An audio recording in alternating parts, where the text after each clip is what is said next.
नियम है, आज भी नीति नियम।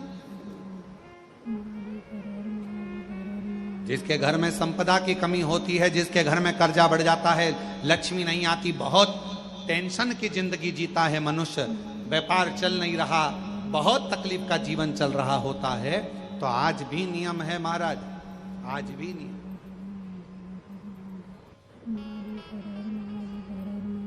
कि सोमवार शुक्रवार ये 2 बार ऐसे हैं, इन 2 बार को यदि कटोरी में थोड़ा सा शहद रखकर, मधु रखकर यदि लक्ष्मी जी का स्मरण किया जाए और माता लक्ष्मी जी का स्मरण कर कर एक लाल पुष्प उस कटोरी के सम्मुख में माता लक्ष्मी का नाम लेकर रखा जाए और बाद में वही शहद, वही मधु और वही पुष्प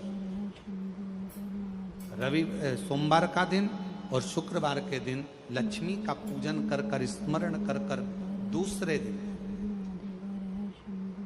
शुक्रवार के दिन पूजन करें, शनिवार के दिन उस मधु का, उस पुष्प का विसर्जन करें, सोमवार के दिन पूजन करें लक्ष्मी जी का स्मरण कर कर, और मंगलवार के दिन अगर विसर्जन करें, 5 या 7 सोमवार या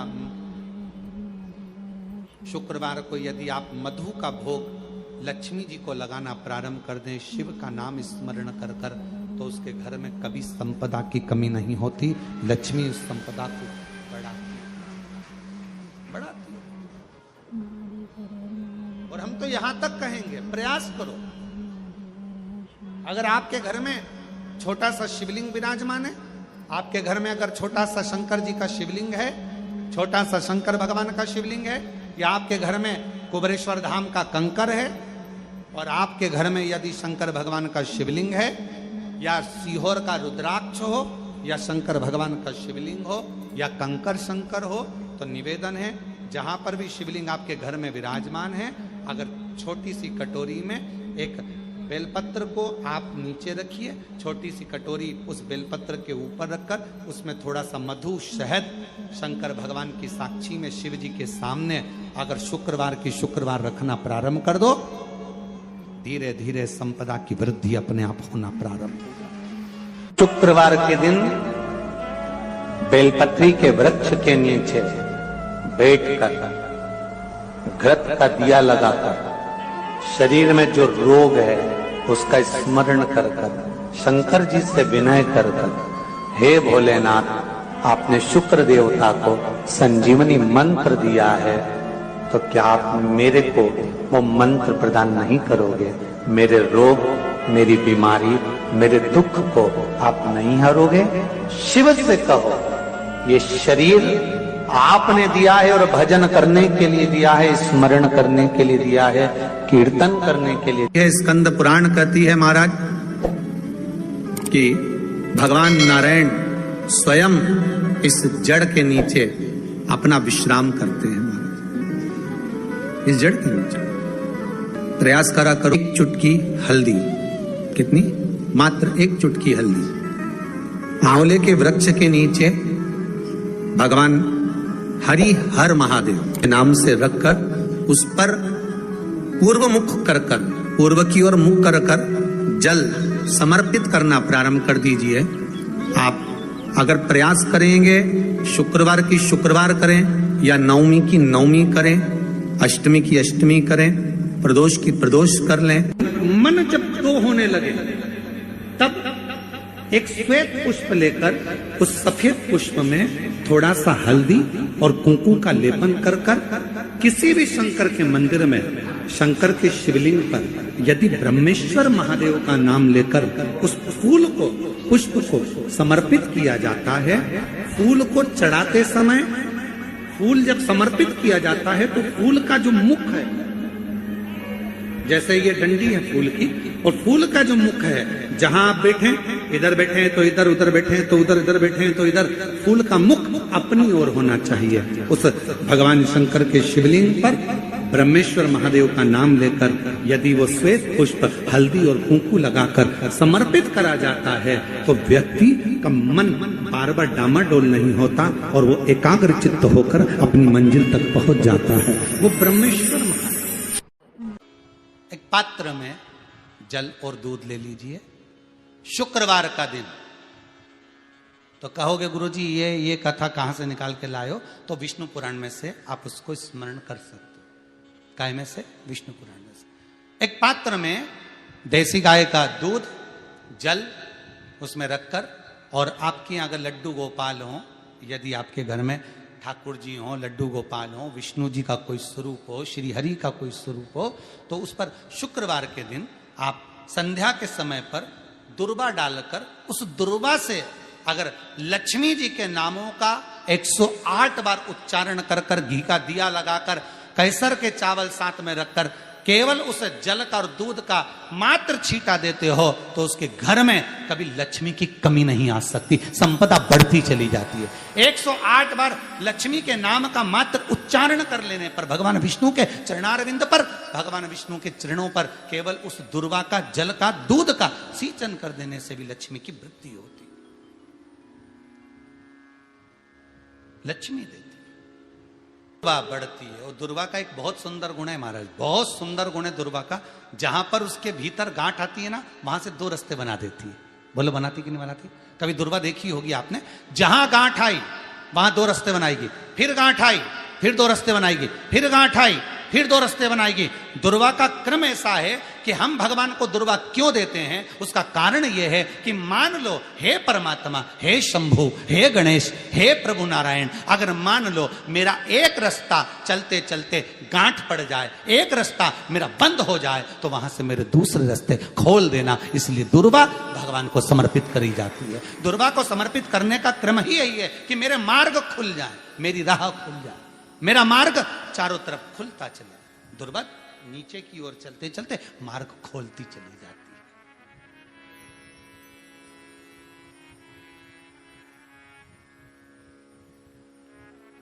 अमृत है ये, इसलिए नष्ट नहीं होती। तोड़ के रख लेना, प्रैक्टिकल करके जरूर देखना, सियोर वाला महाराज कहीं झूठ तो नहीं बोल रही है।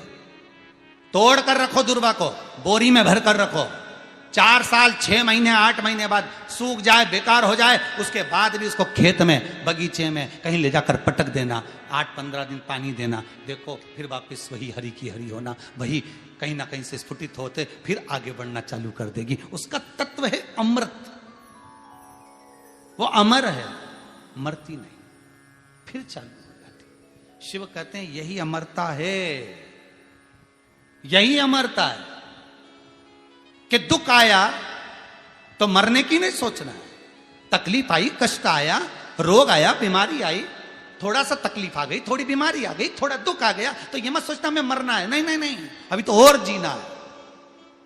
तो किस लिए जीना है? कोई कहेगा इसको कहीं आसक्तियां होंगी, घर की, परिवार की, कुटुंब की, कबीले की, इसलिए जीना चाहती है, इसलिए जीना चाहता है। नहीं, आसक्ति एक रखना कि मैं जीना इसलिए चाहता हूं, मैं और जीना चाहती हूं, इसलिए चाहती हूं कि अब मैं भगवान का भजन करना चाहती हूं। अभी तक मैंने परिवार, कुटुंब, कबीले, संसार के लिए करा, अब जितनी जिंदगी दी उस मालिक ने, अब मैं उसका भजन करूं। दुर्वा भगवान विष्णु को चढ़े, दुर्वा गणेश जी को चढ़े, दुर्वा शिव जी को चढ़े, दुर्वा ब्रह्मा को चढ़े, दुर्वा इंद्र को चढ़े, दुर्वा पितरों को चढ़े। कितना सुंदर कहा है। जिसके घर में पितृदोष प्रबल होता है, बहुत प्रबल पितृदोष है, तो उसके घर के जहां पानी का मटका रखा था, पितृदोष मालूम है ना? पितृदोष का लक्षण क्या होता है? 1 रुपए कमाओ, 1.25 रुपए खर्च हो, समझ लेना पितृदोष है। रात्रि को सो गए तुम, बड़े चक नींद आ गई तुमको, बहुत प्रेम से सो गए, सोने के 1.5 घंटे या 2 घंटे बाद तुम्हारी नींद खुल जाए और कम से कम आधे घंटे तक तुमको भूख लग रही हो, समझ लेना पितृदोष है। सोकर उठने के बाद में जैसे ही 1-2 घंटे की नींद हो गई और अचानक नींद खुल गई और तुम्हें भूख लग रही है, भूख लग रही है, प्यास लग रही है बहुत तेज, अभी सोए हो 1.5 घंटा ही हुआ, 2 घंटा ही हुआ, भूख लगने लगी, बहुत तेज भूख लग रही है, समझ लेना पितृ दोष है। पितृ भूखे हैं, भोजन की याचना कर रहे हैं, भोजन की याचना।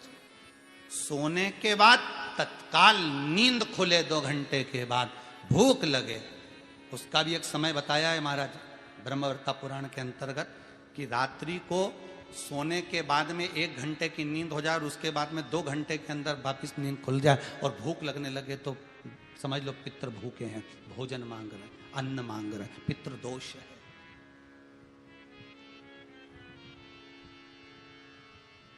पितृदोष का कुछ कुछ वर्णन किया गया है। घर में एक पात्र के चक्कर में, एक बेडशीट के चक्कर में, एक सामान के चक्कर में विवाद हो रहा है तो समझ लो पितृदोष है।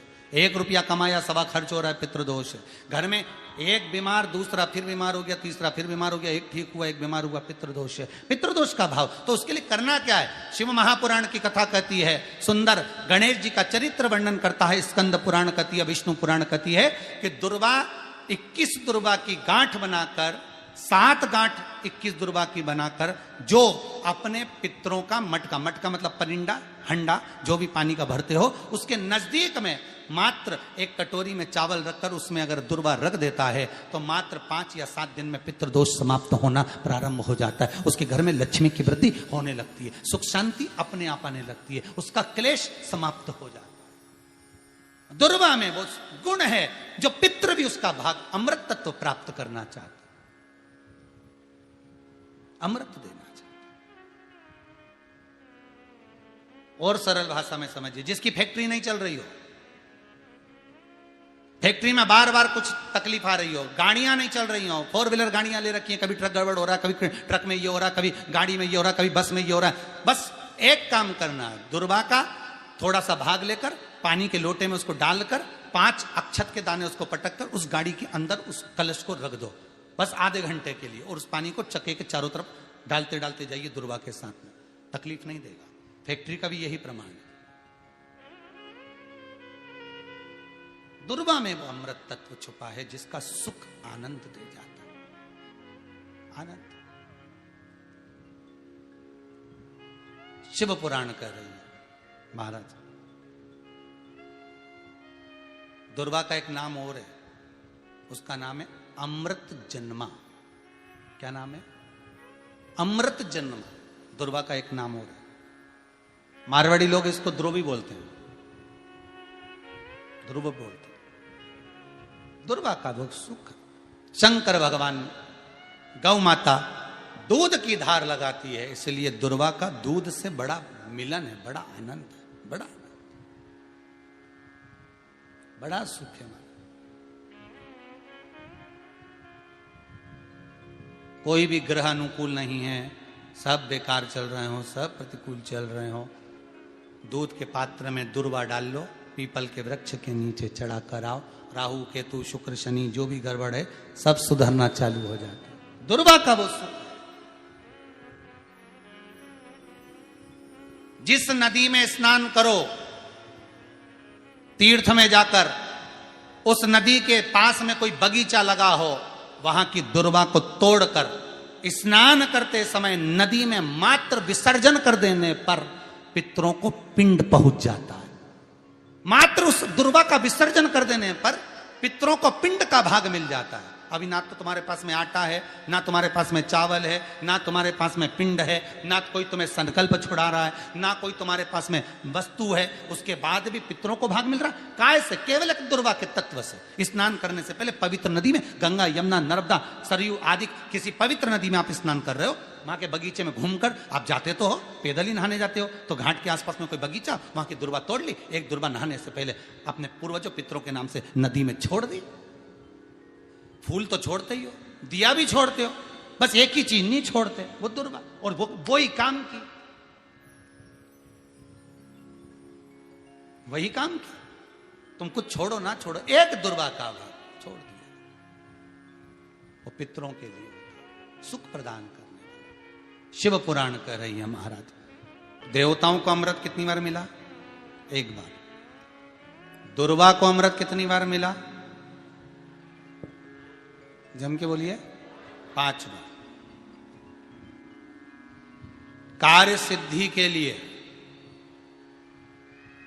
5 दुर्वा गणेश जी को चढ़ाई जाती है, आज भी नियम।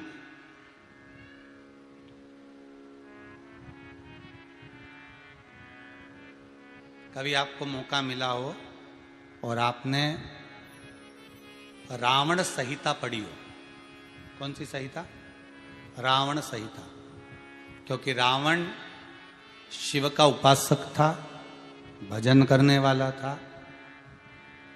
शिव तांडव स्तोत्र आज भी लोग रावण का एक आनंद में पढ़ते। तो शिव का उपासक है रावण, शंकर का उपासक। विद्वान भी था, ज्ञानवान भी था। वो तो देवता के हाथ से मरना था उसको, इसलिए उसने मांगा ही यही था। जो मांगा वो मिला।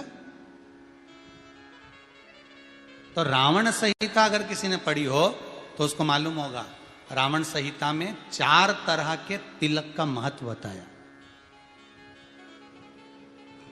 कितने तिलक? 4। उन 4 तिलक में सर्वश्रेष्ठ तिलक रावण बताता है। एक तिलक सर्वश्रेष्ठ है, वो है दुर्वा। जो दुर्वा होती है, उस दुर्वा को जलाकर उसकी भस्म तैयार कर कर उसमें गाय का श्वेत गाय, कौन सी गाय? सफेद। उस गाय के शरीर पर कोई दाग ना, उसके शरीर पर पूर्ण तरह से श्वेत हो, ना लाल उसमें कोई धब्बा हो, ना काला धब्बा हो, ना कोई कलर हो, बस केवल श्वेत। रावण संहिता में 4 तरह के तिलक का प्रमाण दिया। तो एक तिलक रावण संहिता में वर्णन आया, एक तिलक का जो व्याख्यान वर्णन किया गया, उसमें दुर्वा को जलाकर राख कर कर भस्म बनाकर उसमें गाय का घी, देसी गाय का घी मिलाकर और उसका बिंदी, उसका तिलक मस्तक पर लगाकर या नैनों में सुरमा लगाकर जो व्यक्ति जिस किसी से मिले वो उसका हो जाता है। उस दुर्वा में इतना प्रबलता आ जाती है, अमृत तत्व जुड़ा हुआ है दुर्वा के। रावण संहिता में 4 तिलक बताएं, उसमें से सबसे 4 तिलक में अलग अलग, एक बेलपत्री की जड़ का तिलक है, एक आंकड़े की जड़ का तिलक है। रावण संहिता में 4 तिलकों का वर्णन है, उसमें मुख्य है सबसे ज्यादा।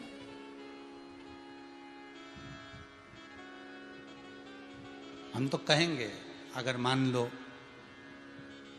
वैसे तो नौकरी करने जाओ, सर्विस करने जाओ तो आंख में काजल लगा कर जा नहीं सकते, नहीं तो लोग ही कह देंगे कहाँ से आया है। मालूम पड़े तुम नौकरी के लिए इंटरव्यू देने जाओ और आंखों में काजल लगा के चले जाओ, तो फिर भी एक प्रयास करना, उस दुर्वा का जो काजल बनाओ, मूछे हो, दाढ़ी हो, कहीं कहीं पर भी उसकी एक बिंदी लगाकर चले जाओ, वो असर करेगी और आपको वो जॉब मिल ही जाएगा, ये पक्का है। उसमें आकर्षण होता है। दुर्वा आकर्षण का केंद्र करती है। आपको कभी आपके नयनों में दर्द हो रहा हो, जलन हो रही हो, तो आप दुर्वा, हरी भरी दुर्वा हो, वहां थोड़ी देर चलने का प्रयास करिएगा, आपके नेत्रों का विकार समाप्त हो जाएगा। दुर्वा में वो एक सुख है, वो अमृत छुपा हुआ, और एक बार का अमृत नहीं, 5 बार का अमृत दुर्वा के अंतर्गत।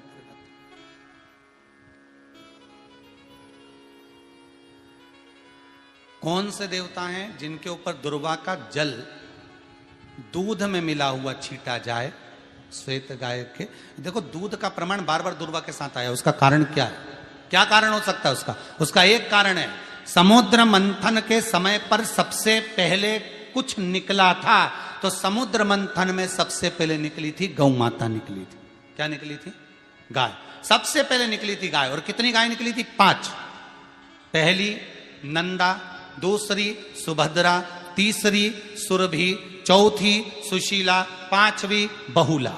ये 5 गाय समुद्र मंथन में निकली। अब समुद्र मंथन में जब गौ माता निकली तो सारे 33 कोटि देवता मंथन में जो लगे हुए थे, उन मंथन को करते करते देवता थक चुके थे। सारे देवता थक चुके थे।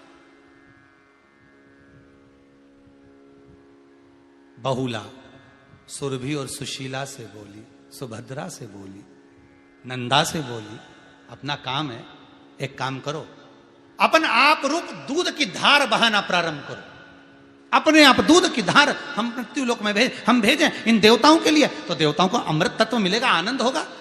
और गौ माता ने ऊपर खड़े होकर जो दूध बहाना प्रारंभ करा, वो देवताओं के मुख में आधा तो गया और आधा दूध समुद्र पर जब गिरा, और जो मंथन चल रहा था उस मंथन के चलते, कभी दूध का दही का मंथन करना तो क्या निकल कर आएगा, मक्खन आ जाएगा। वो मक्खन तेड़ता हुआ समुद्र की लहर से दुर्वा पर जा पड़ा। इसलिए आज भी दुर्वा के साथ में गौ माता के दूध का बड़ा प्रमाण, वो भी देसी गाय, जर्सी नहीं, विदेशी नहीं, देसी गाय। और देसी गाय का दूध का बड़ा बड़ा प्रमाण है साहब। हम कई बार कथाओं में कहते हैं, जैसा खाया अन्न, बोलते जाओ, वैसा हो गया मन, जैसा पिया पानी वैसी हो गई वाणी, और जैसा पिया दूध वैसी बन गई बुद्ध। बुद्धि कैसे बनी है? दूध से बनी। डब्बे का दूध पियोगे तो डब्बे हो जाओगे, थैली का दूध पियोगे तो थैली, बोतल का दूध पियोगे तो बोतल। दूध का बड़ा असर।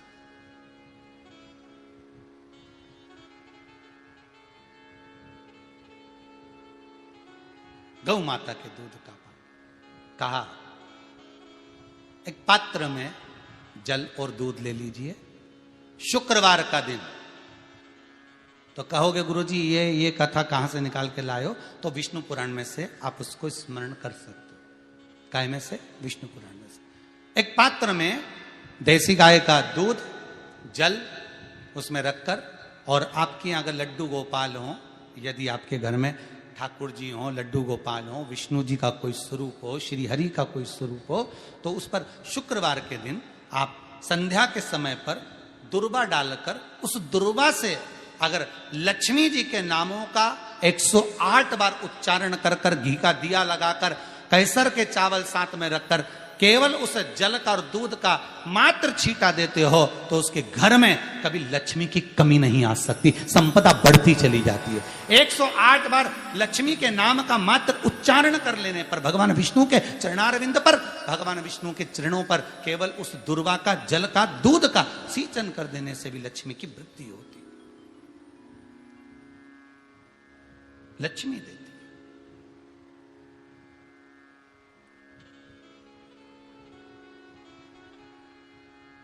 दुर्वा बढ़ती है, और दुर्वा का एक बहुत सुंदर गुण है महाराज, बहुत सुंदर गुण है दुर्वा का।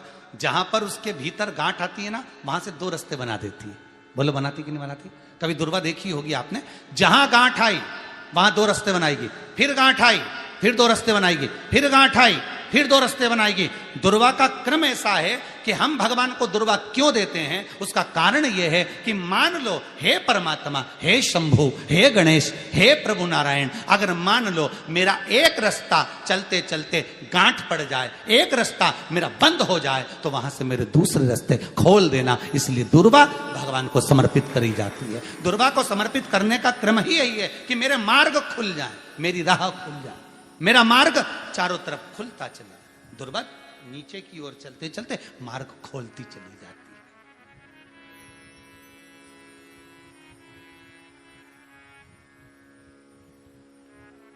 अमृत है ये, इसलिए नष्ट नहीं होती। तोड़ के रख लेना, प्रैक्टिकल करके जरूर देखना, सियोर वाला महाराज कहीं झूठ तो नहीं बोल रही है। तोड़ कर रखो दुर्वा को, बोरी में भर कर रखो, 4 साल 6 महीने 8 महीने बाद सूख जाए, बेकार हो जाए, उसके बाद भी उसको खेत में, बगीचे में कहीं ले जाकर पटक देना, 8-15 दिन पानी देना, देखो फिर वापस वही हरी की हरी होना, वही कहीं ना कहीं से स्फुटित होते, फिर आगे बढ़ना चालू कर देगी। उसका तत्व है अमृत, वो अमर है, मरती नहीं, फिर चालू हो जाती। शिव कहते हैं यही अमरता है, यही अमरता है कि दुख आया तो मरने की नहीं सोचना है। तकलीफ आई, कष्ट आया, रोग आया, बीमारी आई, थोड़ा सा तकलीफ आ गई, थोड़ी बीमारी आ गई, थोड़ा दुख आ गया, तो ये मत सोचना मैं मरना है। नहीं, अभी तो और जीना है। आया दरवाजे तक रोग, आया दरवाजे तक बीमारी, आया दुख दरवाजे तक, दुख क्यों ना आएगा? हमारे पूर्व का कर्म है तो दुख तो मिलना ही है। कोई महाराज जी तुमसे कह दे कि तुम्हें दुख ही नहीं आएगा, मैं बैठा हूं, तो महाराज जी से कहते ना तुम्हारे चरण कहां है बता दो, क्योंकि दुख तो आएगा। जैसी करनी वैसी करनी। जो पूर्व में कर कर आए हो, भले आज तुम किसी को दुख नहीं दे रहे, भले आज तुम किसी को तकलीफ नहीं दे रहे, पर पूर्व का कर कर आए हो वो तो भोगना पड़ेगा। दो कारणों से मनुष्य का शरीर मिलता है, एक कर्म का भोग भोगने के लिए, दूसरा भगवान का भजन करने के लिए। भजन भी करो और दुख भी भोगो। जो मिला है किस्मत में, बड़े प्रेम से मिला, ना जाने क्यों मिला इतना दुख, उसका कारण होगा। वो कारण को ढूंढना बाद में, अपने को ढूंढने की जरूरत भी क्या? अपन तो भजन करो, भजन करोगे तो दुख कटेगा। मंदिर जाने से दुख नहीं कट रहा, दुख कैसे कट रहा है? मंत्र जपने से, नाम जपने से, राम कहने से, कृष्ण कहने से, शिव कहने से, भवानी कहने से। मंत्र जितना जपोगे उतना दुख कटता चले जाएगा, उतना दुख कटेगा।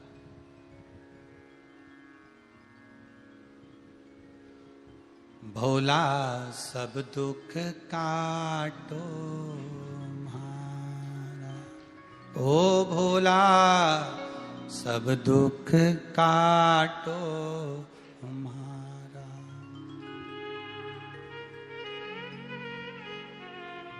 शिव शंकर जपूं तेरी माला,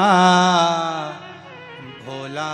जैसे व्यक्ति का कोई काम नहीं हो रहा हो, बहुत दिन से लगे, बहुत समय से लगे, ये काम हो ही नहीं रहा, तो शंकर जी का नाम को उल्टा कर कर जपना चालू कर दो। नमः शिवाय ओम। आपको लगे कि आपके घर में शांति बिल्कुल नहीं है, क्लेश बहुत ज्यादा है, बहुत ज्यादा तकलीफ, हमारे घर में कुछ न कुछ जरा सी बात पर विवाद होता ही है, तो प्रयास करिएगा कि आप काली तिल थोड़ी सी, एक काली मिर्ची और 7 लौंग, क्या क्या तिल चीजें हैं?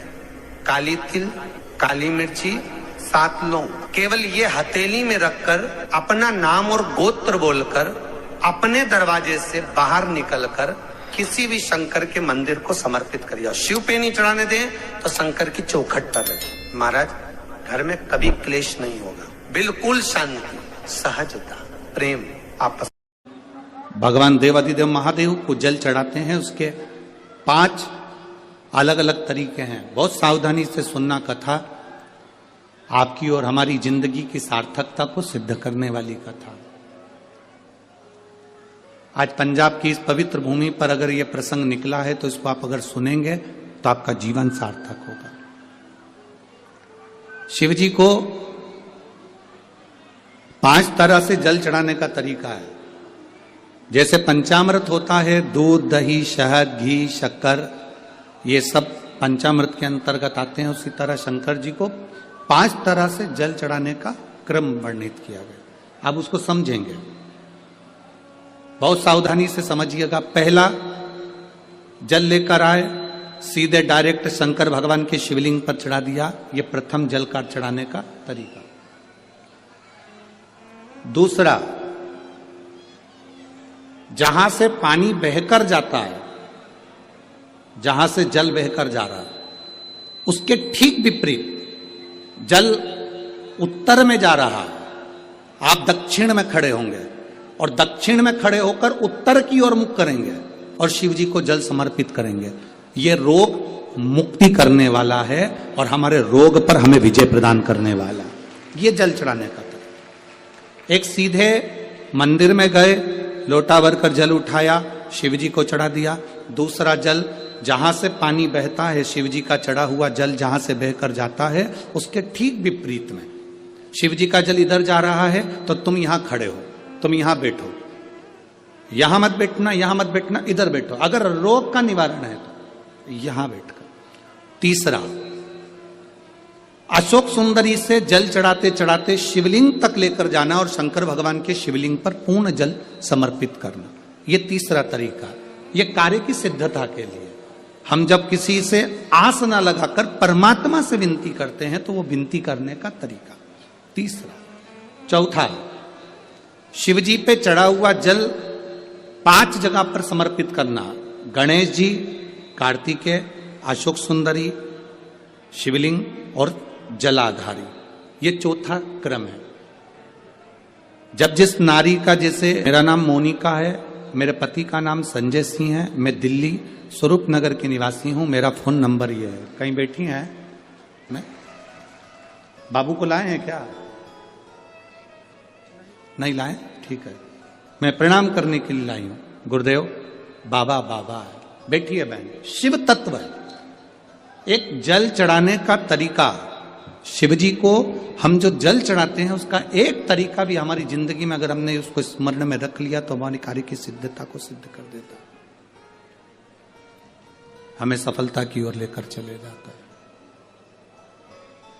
सीधे जल चढ़ाना, दक्षिण में बैठकर उत्तर की ओर मुख कर कर जल चढ़ाना, अशोक सुंदरी से लेकर शिवलिंग तक जल चढ़ाना, 5 स्थान पर गणेश, कार्तिकेय, अशोक सुंदरी, जलाधारी, शिवलिंग पर जल चढ़ाना 5 स्थान पर, ये चौथे नंबर का। और 5वां जल समर्पित करना,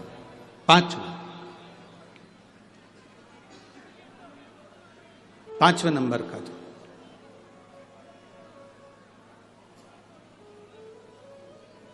शिव जी को 5 नंबर का जो जल आता है, जो जलाधारी है, ऊपर जिसमें पानी भरा रहता है और नीचे एक एक बूंद टपकता रहता है, जलाधारी में जल समर्पित कर कर उसी जल को बचाकर अशोक सुंदरी वाली जगह पर थोड़ा सा चढ़ाकर उसी में से जल शिवलिंग पर जब हम समर्पित करते हैं तो हम जिस कार्य के लिए जा रहे हैं वो कार्य सफल हो